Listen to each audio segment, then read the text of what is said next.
नमस्कार, astro point zone में आपका स्वागत है। आज हम बात करेंगे सूर्य का मीन राशि में गोचर, जिसका देश दुनिया समेत 12 राशियों का ये कैसे प्रभावित करेंगे। 14 मार्च 2025 को ये सूर्य मीन राशि में गोचर करने जा रहे हैं। हम सब लोग अच्छे तरीके से जानते हैं कि ज्योतिष में सूर्य देव को नवग्रहों का जनक माना जाता है। पिता, आत्मा और सरकार कारक ग्रह हैं। तो इसमें जो राशि का परिवर्तन है बहुत कुछ मायने रखता है, जिसका इम्पैक्ट डायरेक्टली और इनडायरेक्टली इंसान के ऊपर पड़ता है। तो सूर्य देव आपका खुद और आपकी पर्सनैलिटी का प्रतिनिधित्व करता है। तो ज्योतिष में सूर्य ग्रह की स्थिति जो है, जब हम आपके चार्ट में देखते हैं तो उससे ये पता लगता है कि आप खुद को कैसे रिप्रेजेंट करते हैं और आप दूसरों की नज़रों में अपनी कैसी पर्सनालिटी बनाना चाहते हैं। तो ये मनुष्य के जीवन में आपकी एनर्जी, जीवन, जो शक्ति है और जो एक क्रिएटिविटी है उसको नियंत्रित करता है। तो सूर्य महाराज जीवन के जितने भी सारे बड़े बड़े लक्ष्य हैं उनको पाने के लिए प्रेरित और सफलता का प्रयास करने के तरीके से जुड़े हैं। तो कहा भी जाता है कि अगर आप, क्योंकि सरकार डिनोट करता है ना, अगर आपको गवर्नमेंट जॉब चाहिए और सब कुछ ठीक ठाक चल रहा है तो आप सूर्य की उपासना कीजिए, रोज़ सुबह सूर्य नारायण को जल चढ़ाएं। तो उससे क्या होता है कि आपकी कुंडली में सूर्य मजबूत बनता है और जिसका अल्टीमेटली इम्पैक्ट होता है, कंसिक्वेंसेस होते हैं कि आपको वो गवर्नमेंट जॉब की तरफ लेके जाता है। हालांकि इसमें ज़रूरी नहीं कि खाली इसी से ही हो, मेहनत अपनी जगह है। तो जो इनका प्रभाव है वो जीवन में आपके बड़े बड़े लक्ष्य हैं, उद्देश्य हैं, उनको सफलता पाने के लिए इनका प्रभाव सीधा सीधा पड़ता है। तो चूंकि ये इतने इम्पॉर्टेंट हैं तो सबसे पहले ज्योतिष में इनका ही, जिस राशि में ये मौजूद होते हैं वही देखा जाता है और उसी के थ्रू ही ये एनालाइज किया जाता है। उसी के थ्रू आपका ये बताया जाता है कि भी आपका स्वभाव कैसा होगा, आपका जीवन का मूल्य कैसा होगा, जीवन के प्रति आपका दृष्टिकोण कैसा होगा। चूँकि सूर्य है, रोशनी है और एक एग्रेशन है इसमें, तो कुंडली में अगर ये गलत तरीके में है या अशुभ स्थिति में है या मान लो कि डाउन स्थिति में है तो ये आपके ऊपर फिर नेगेटिव इम्पैक्ट करता है। जैसे एक बहुत माइनर सी चीज़ में आप इसका डिफरेंस कर सकते हैं। जिसका सूर्य बहुत अच्छा होता है ना, वो किसी की सुनता नहीं है, वो चलाता है अपनी।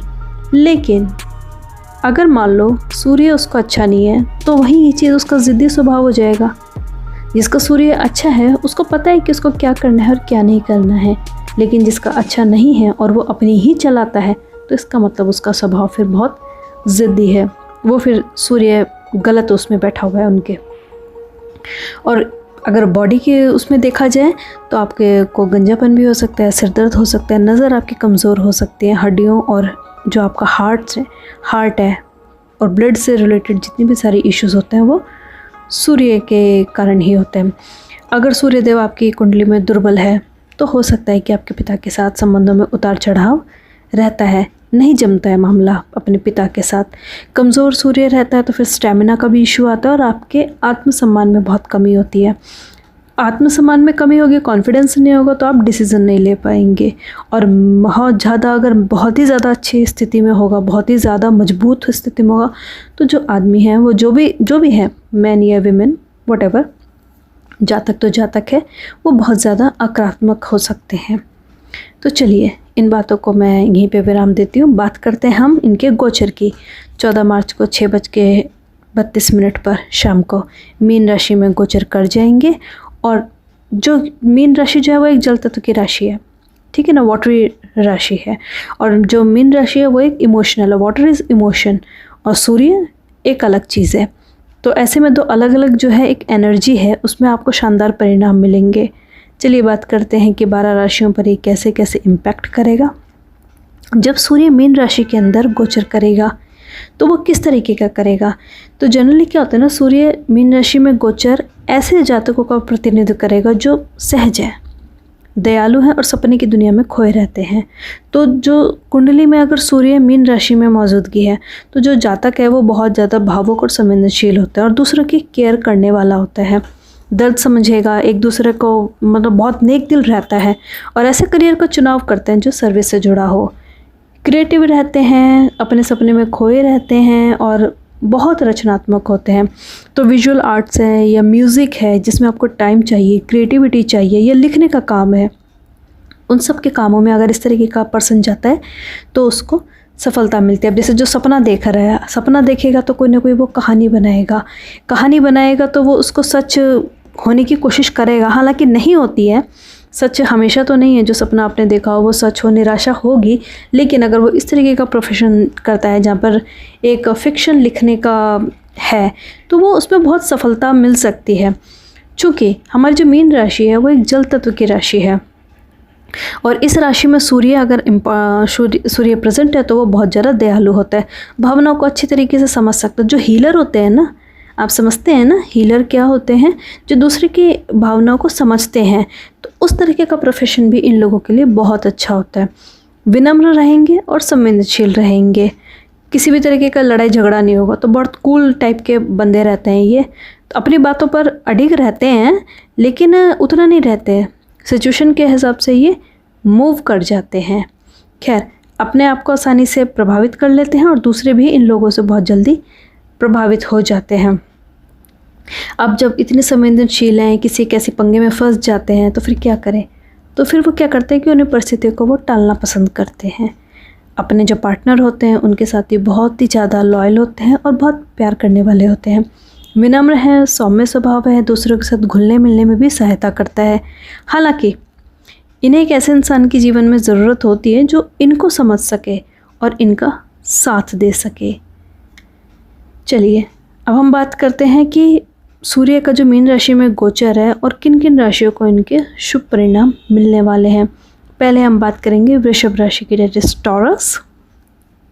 आपके चौथे भाव में है और जब आपके 11वें भाव में गोचर करने जा रहे हैं तो जो मीन राशि में जो गोचर आपको आर्थिक मामलों में थोड़ा अच्छा रिटर्न देगा।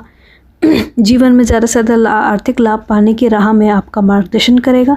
घर परिवार से भी काफ़ी लाभ मिलेगा आपको और सुख सुविधाओं में भी वृद्धि होगी। इस गोचर के दौरान अपने परिवारजनों के साथ आपको बहुत अच्छा साथ मिलने वाला है। अगर हम करियर की बात करें तो बहुत भाग्यशाली है। ऑन साइट नौकरी के ऑफ़र आपको मिलने वाले हैं, विदेश में भी नौकरी के ऑफ़र मिलेंगे आपको, तो आप बहुत प्रसन्न हैं। और आपके जो कार्यस्थल है वहाँ पर आपके जो सीनियर हैं और जो आपके कुलीग हैं उनसे भी आपको अच्छा सपोर्ट मिलने वाला है। मिथुन राशि की बात करते हैं तो सूर्यदेव आपके तीसरे भाग में हैं। जो तीसरा भाव है बेसिकली उससे आपको यात्राएं होंगी, आपको पर्सनालिटी डेवलपमेंट के बहुत सारे आपको अपॉर्चुनिटीज़ मिलने वाले हैं, नौकरी के अवसर मिलने वाले हैं और जो आपके अंदर एक संभालने की काबिलियत मौजूद होगी और भविष्य के लिए आप एक अच्छे साबित होंगे। तो जिन जातकों का खुद का व्यापार है वृद्धि होगी, सुनहरे अवसर भी हाथ लग सकते हैं। बेसिकली आर्थिक जीवन में देखा जाए तो इस गोचर में आपको पर्याप्त धन मिलेगा और इसका सही तरीके से प्रबंधन करने में आप सक्षम भी होंगे। नेक्स्ट हम बात करते हैं कर्क राशि की। आपके दूसरे भाव में स्थित है और ये आपके 9वें भाव में गोचर करने जा रहे हैं, दूसरे से 9th में जाएगा।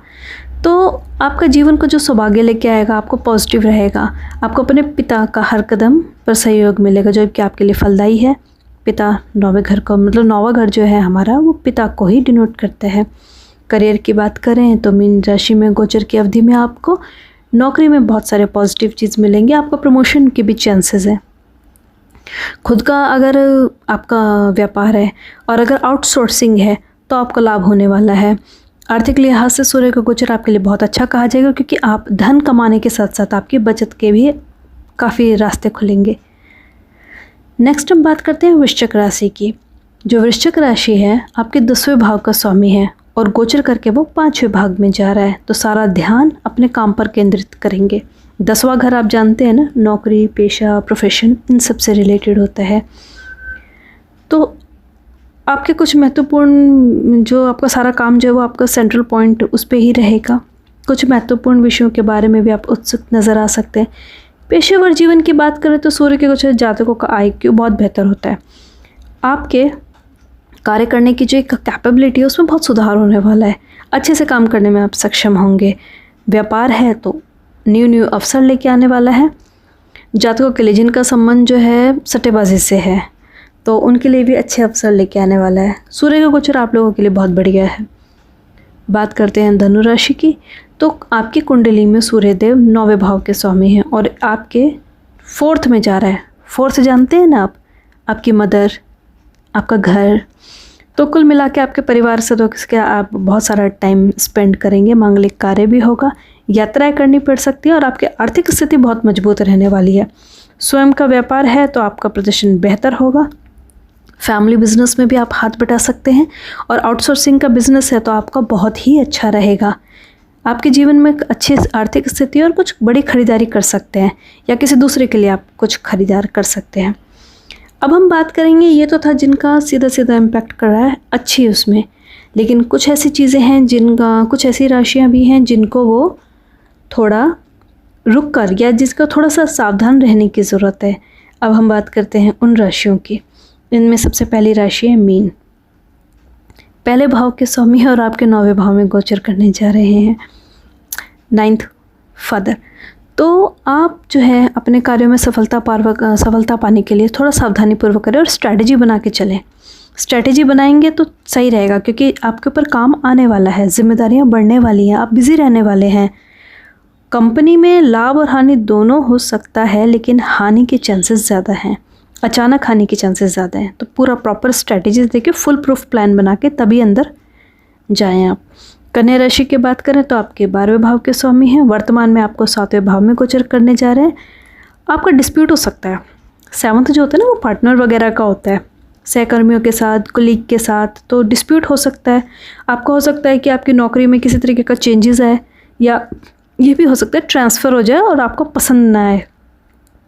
अपना व्यापार है तो लाभ कमाने का हो सकता है कि कुछ अवसर निकल जाए, टेंडर वगैरह निकल जाए, लेकिन आपको एक प्रॉपर स्ट्रैटेजी के थ्रू करेंगे तो आपको जीवन में प्रॉब्लम नहीं आएगी। मकर राशि की बात करें तो आपके 9वें भाव के स्वामी हैं, जबकि आपके 3rd भाव में गोचर करने जा रहे हैं। प्रयास बहुत करना पड़ेगा आपको। व्यक्तिगत प्रगति की राह में भी समस्याओं का समाधान करना पड़ सकता है। साथ ही यात्रा के दौरान सावधान रहना पड़ेगा। नौकरी और करियर की बात करें तो हाथ से कुछ सुनहरे अवसर निकल सकते हैं और आप स्ट्रेस में आ सकते हैं। स्ट्रेस मत लीजिए। व्यापार करने वाले जातक अपने बिजनेस की फील्ड में थोड़ा सा बदलाव करने का मन बना रहे हैं, क्योंकि आपको लाभ नहीं मिल पा रहा है उसमें, तो हो सकता है कि आपको धन की थोड़ी सी हानि का भी सामना करना पड़ जाए और ये आपकी लापरवाही की वजह से भी हो सकता है। तो कोशिश कीजिए कि आप अपना लापरवाही ना करें, प्रॉपर स्ट्रैटेजी से काम करें। अगर आप कुछ उपाय करना चाहते हैं तो आदित्य हृदय स्रोत का पाठ करें, लाल रंग के कपड़ों का दान कर दीजिए, रविवार को मंदिर में अनार दान कर दीजिए, तांबे के लोटे में जल लीजिए, चुटकी भर सिंदूर लीजिए और सूर्य नारायण को अर्घ्य दीजिए। सूर्य यंत्र की पूजा भी कर सकते हैं या विष्णु सहस्त्र नाम का पाठ कर सकते हैं। धार्मिक कार्य करें, उससे आपका मन शांत रहेगा और स्ट्रेस से थोड़ा अलग रहेंगे आप। ये था आज की ऑडियो में आपका सूर्य का